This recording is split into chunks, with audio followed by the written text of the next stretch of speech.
Saya masih mendengarkan musik Ustadz dan agak susah untuk meninggalkan musik.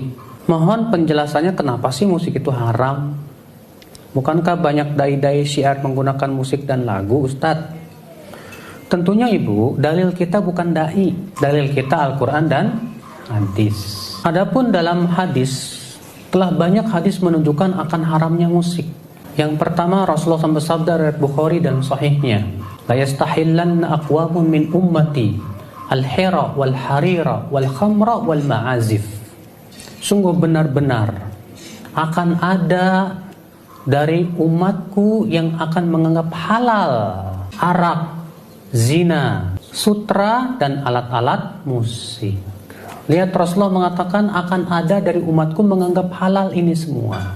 Hadisnya saya dalam riwayat Bukhari, ibu-ibu sekalian. Dalam riwayat Ibnu Majah, Rasulullah SAW bersabda, sayakunu khasfun wa qadfun wa maskhun. Faqila mata dzalika ya Rasulullah? Qal idza dhaharatil ma'azif wal qainat. Nanti benar-benar akan ada bumi yang akan ditenggelamkan, dilempari dengan batu, dan orang-orang yang dirubah akhlaknya dan rupanya. Lalu para sahabat bertanya, kapan itu terjadi ya Rasulullah? Kata Rasulullah, apabila telah muncul alat-alat musik dan biduanita. Ibnu Hajar Al-Haytami dari ulama mazhab Syafi'i berkata, para ulama seluruhnya sepakat akan haramnya musik. Siapa yang mengatakan bahwa musik masih diperselisihkan, kata beliau apa? Sungguh ia telah bodoh dan mengikuti hawa nafsu. Karena sebetulnya betul kalau kita perhatikan, seluruh ulama dari kalangan sahabat, tabi'in, tabi'ut tabi'in, semua sepakat akan haramnya apa? Musik.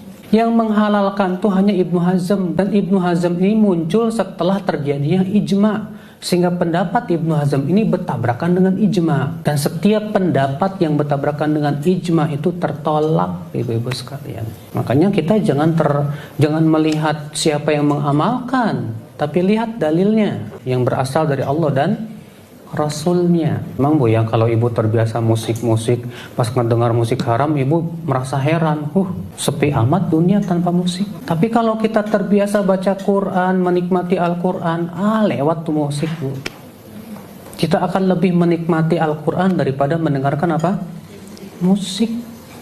Makanya Al-Quran itu lebih indah di hati sebetulnya kalau kita mau apa? Mentadaburinya, mempelajarinya, membiasakannya. Bahkan Ibnu Qayyim berkata apa Bu? Tidak akan bertemu dua cinta dalam hati seorang hamba, cinta Al-Quran dan cinta nyanyian. Orang yang sangat cinta nyanyian, dia tidak akan cinta Al-Quran. Walaupun mulutnya berkata saya cinta, tapi hatinya tidak akan seperti itu. Sekarang ibu mau pilih mana, cinta yang nyanyian apa Al-Quran? Gak bakalan ketemu Bu. Kalau ibu berkata saya pengen cinta dua-duanya, gak mungkin. Ibu harus salah satunya ya. Bahkan Rasulullah SAW sabda apa? La an yumla'a batnu ahadikum sadidan khairun lahu min an yumla'a syi'ran. Lebih baik perut seseorang dipenuhi oleh nanah daripada dipenuhi nyanyian. Itu hadis sahih di Bukhari dan Muslim, Ibu. Pernah suatu ketika Ibu, Rasulullah SAW sedang berjalan dengan sahabat, dan hadisnya sahih juga Bukhari dan Muslim. Rupanya Rasulullah mendengar ada orang yang sedang nyanyi. Apa kata Rasulullah SAW? Khuduh, tangkap dia. Fa innahu syaitan, karena dia setan. Lalu Rasulullah bersabda yang sebutkan saya tadi hadisnya. Lebih baik perut seseorang dipenuhi dengan nanah daripada dipenuhi dengan apa? Nyanyian. Lebih baik mana Bu? Dipenuhinya dada kita dengan Al-Quran atau dengan nyanyi? Tentu dengan Al-Quran. Allah mengatakan nurun ala nur, cahaya di atas.